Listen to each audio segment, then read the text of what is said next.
Oke guys, kita bertemu kembali sama si Kakang Prabu di channelnya Kumaai. Jadi sekarang ini si Kakang Prabu akan ngebahas alur filmnya Avenged, sebuah film tentang balas dendam seorang cewek sama para geng yang udah memperkosanya cenah.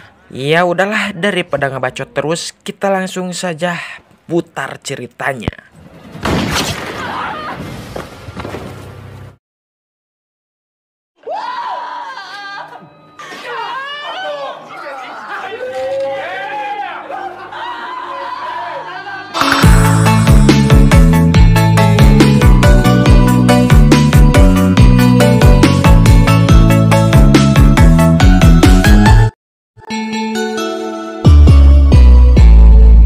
Film diawali dengan memperlihatkan seorang wanita cantik yang bernama Ju. Dia diberikan sebuah mobil antik dari peninggalan sang ayah. Ju sendiri berniat akan pergi cenah ke Moskow tempat sang pacar berada. Mengetahui itu sang ibu sangat hariwang karena mengingat Ju memiliki keterbatasan fisik, yaitu tidak bisa berbicara, dialiaskan bisu. Walaupun begitu, Ju meyakinkan ibunya agar selalu percaya padanya bahwa dia akan baik-baik saja.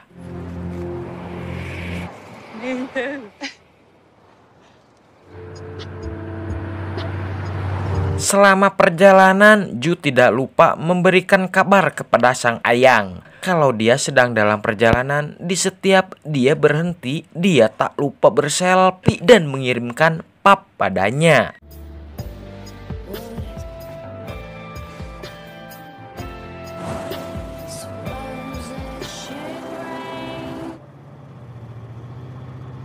Namun akibat keasikan terus menghubungi ayang, Ju ngegebegrewas melihat seorang berdiri di tengah jalan dan hampir saja menabraknya.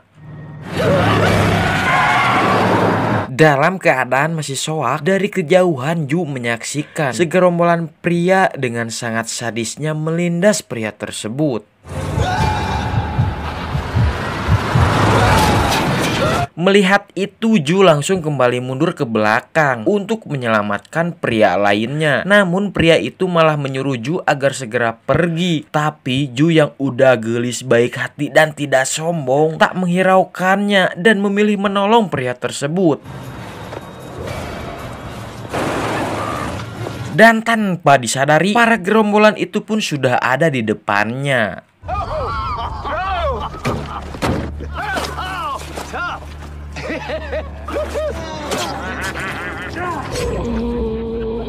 Like a bitch.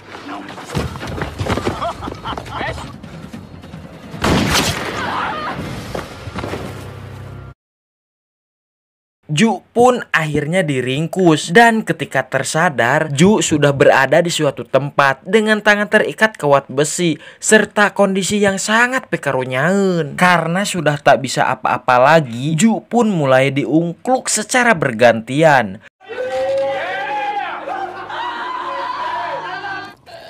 Now. Yo, you need to look. And my brothers. Just one of the greatest.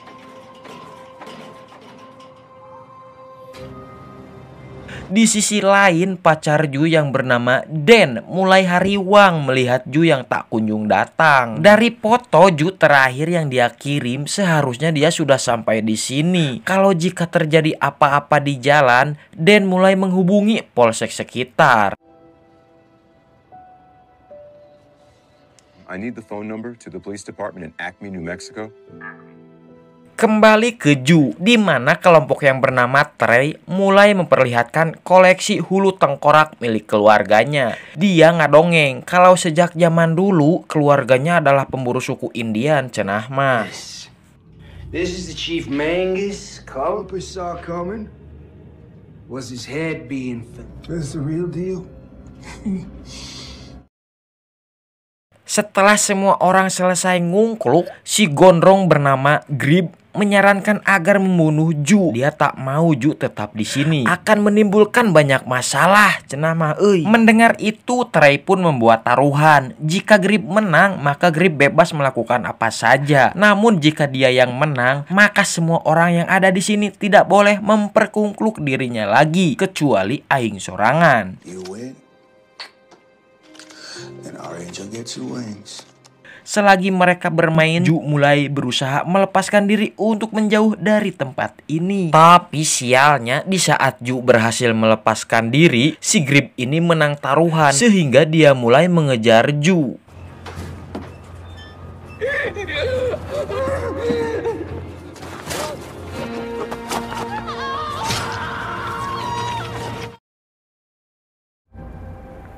Di keesokan harinya, saat panas poe menterang di tengah-tengah gurun, seseorang menemukan tangan yang terkubur. Ternyata itu adalah Ju. Melihat nasib Ju yang tragis dan pikarunyaeun yang dia alami, dia lalu membawanya pulang, merawat dan melakukannya ritual pembangkitan ala suku Indian.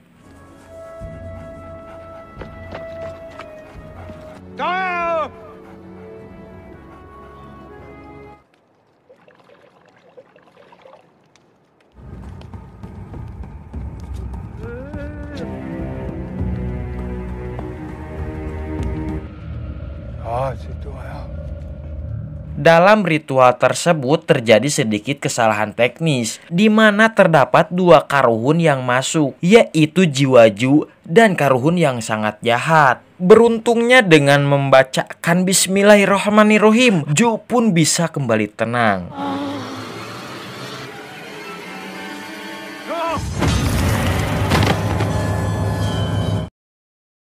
Saat tersadar, Ju yang kebingungan langsung pergi mencari sebuah telepon umum untuk menghubungi ayangnya. Tapi tentu saja ayangnya tidak bisa mendengar apa yang dikatakan Ju. Walaupun begitu, perasaan yang sangat kuat dan batin yang udah melekat kalau yang menghubunginya itu adalah sang bebek Ju.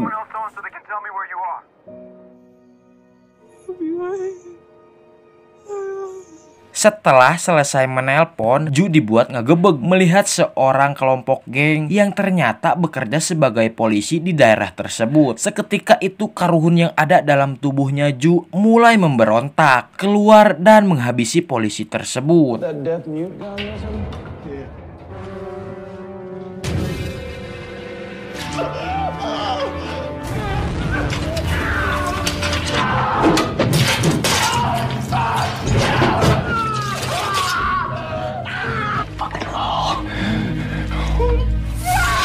Singkat cerita, si ayangnya datang ke tempat TKP karena terlambat jadi tidak menemukan Ju di sana. Si Dan pun lalu menanyakan pada para gangster ini apakah mereka pernah melihat Ju karena beberapa jam lalu dia sempat menghubunginya di sekitar sini. Mendengar itu mereka semua shock, seakan tak percaya dan tiba-tiba mereka ngajak gelut gerak.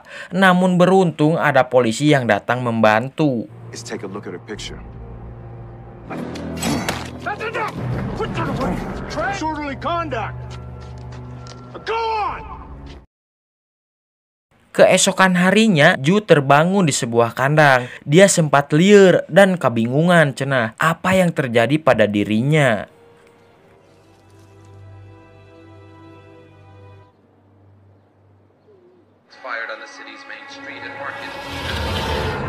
Di sisi lain, para gangster itu lari mulai mendatangi kembali tempat mayat Ju dikubur sebelumnya. Di sana mereka kebalaringungan melihat mayat Ju hilang. Mereka dibuat bertanya-tanya apakah benar kasus semalam dibunuh oleh Ju. Karena merasa sarieun nasib mereka akan seperti polisi itu, mereka pun bergegas bersiap-siap meninggalkan kota ini. Dog's been humping a few of the reservation girls on a regular.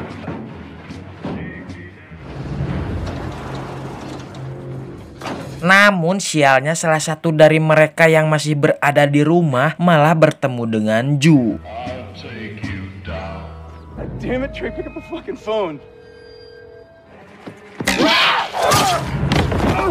Please, no. Fuck you.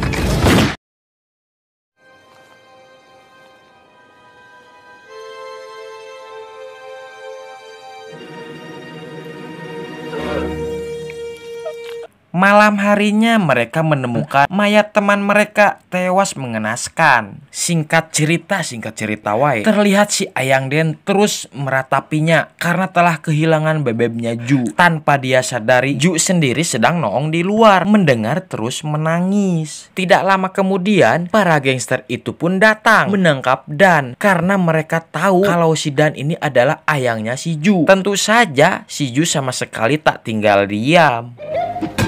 Angel, we got you a book. Fuck! God damn it.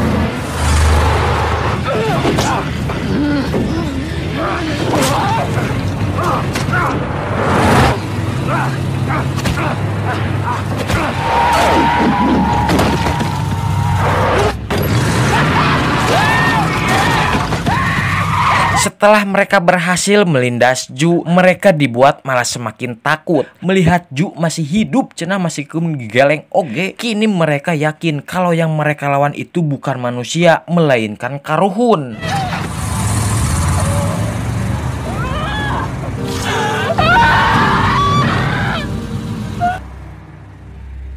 Kemudian mereka memanggil para tentara bayaran untuk membantu memburu Ju dan mendapatkan berbagai senjata. Sementara Ju yang santai dengan panahnya yang tak bisa digunakan lagi, Ju mendapatkan mendapatkan hadiah dari karuhun suku Indian yang berada di sana. Dia diberikan berbagai senjata tajam seperti peso, senok, garpu, piring, gelas, dan kampak wiro sableng. Dirasa persiapan sudah paket ganteng, kini Ju mulai merasa semangat untuk memulai pembalasan.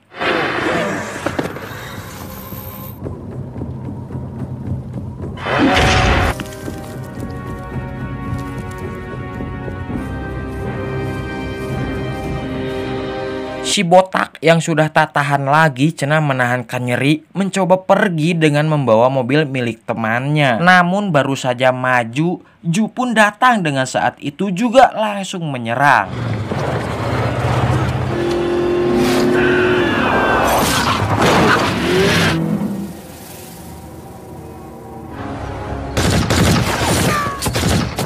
Melihat Ju yang sedang berada di sana, mereka mulai berpencar dengan rencana yang sudah dibuat.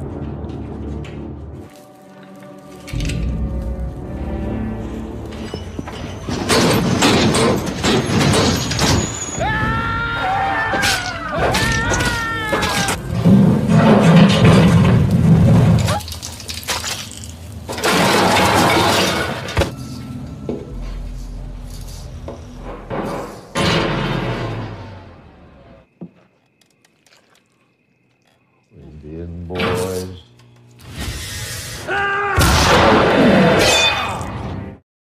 Dan kini tinggal tersisa si Trey seorang diri. Dia yang ketakutan langsung segera pergi melarikan diri ke tempat dukun yang telah menyelamatkan Ju.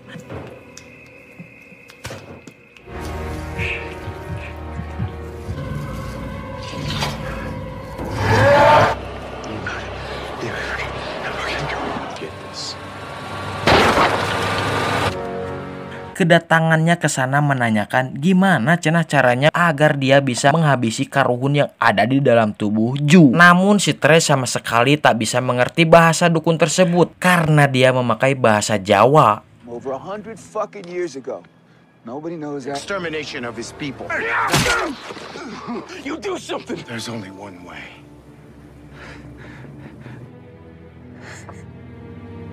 Sementara si Ayang Den akhirnya bisa kembali mengetahui Ju masih hidup. Namun Ju sama sekali tak mau memperlihatkan sosoknya itu. Mungkin karena sudah tidak glowing lagi.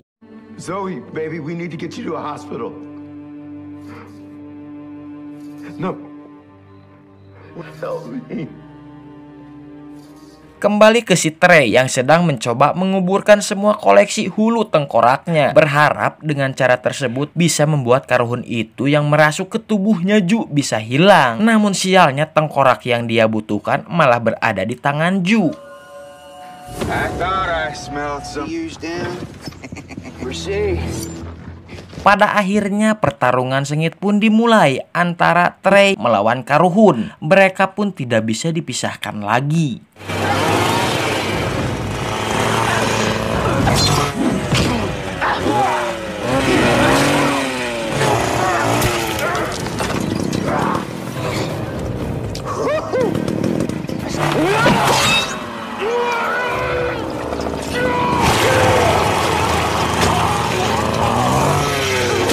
Dan akhirnya si Trey pun harus mati dan tubuhnya Joe pun terpisah akibat dari ragaji mesinnya milik Trey.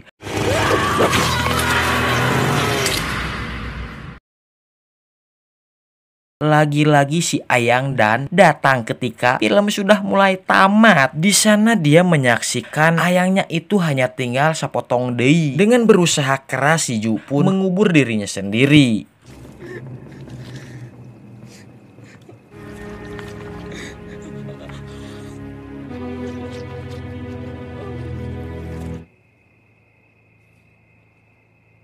Eleh-eleh tak tega melihat itu, si Ayang Dan berniat cenah menenangkan jiwanya dengan berniat membakar tubuhnya Ju. Kedua sejoli ini saling mengungkapkan rasa cinta dan rasa rindu dengan bahasa isyarat. Dan cerita pun selesai.